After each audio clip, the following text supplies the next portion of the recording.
नमस्कार, ये है सनातनी आवाज़ और मैं हूँ आपके साथ आरजे तनु। दोस्तों, सनातनी आवाज़ में आज हम बात करेंगे चैत्र नवरात्रि की। हिंदू धर्म में नवरात्रि के पर्व का विशेष महत्व होता है।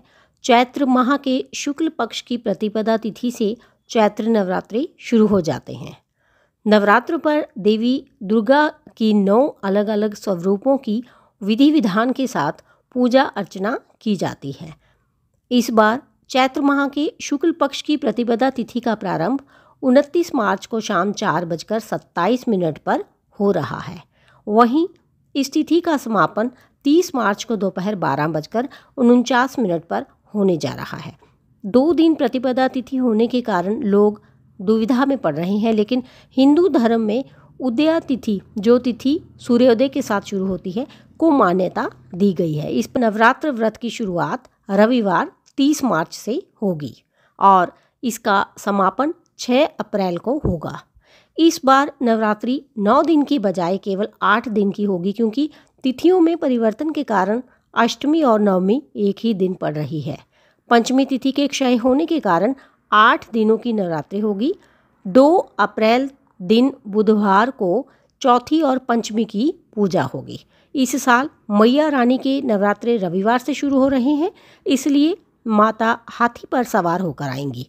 शास्त्रों में देवी की हाथी की पालकी को बहुत शुभ माना गया है।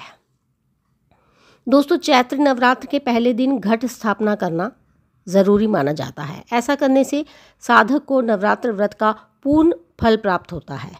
नवरात्र की घट स्थापना में देवी माँ की चौकी लगाई जाती है और 9 दिनों तक मैया के 9 अलग अलग स्वरूपों की उपासना की जाती है।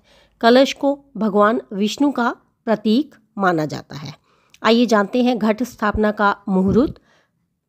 घट स्थापना मुहूर्त है सुबह 6:13 से सुबह 10:22 तक। घट स्थापना अभिजीत मुहूर्त दोपहर 12:01 से 12:50 तक। कलश स्थापना की सामग्री लिस्ट।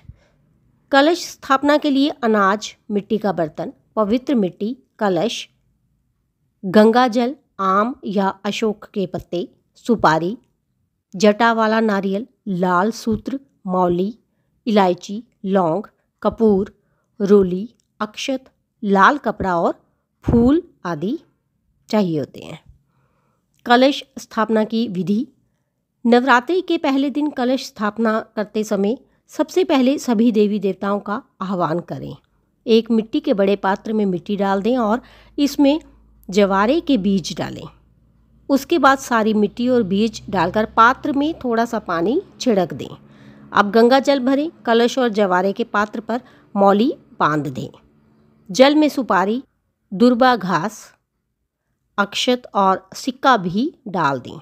अब कलश के किनारों पर आम के 5 पत्तों को रखें और कलश को ढक्कन से ढक दें। एक नारियल लें और उस पर लाल कपड़ा या चुनरी लपेट दें। नारियल पर मौली बांध दें। इसके बाद कलश और जवारे स्थापित करने के लिए सबसे पहले ज़मीन को अच्छे से साफ कर लें। इसके बाद जवारे वाला पात्र रखें, उसके ऊपर कलश स्थापित करें और फिर कलश के ढक्कन पर नारियल रख दें।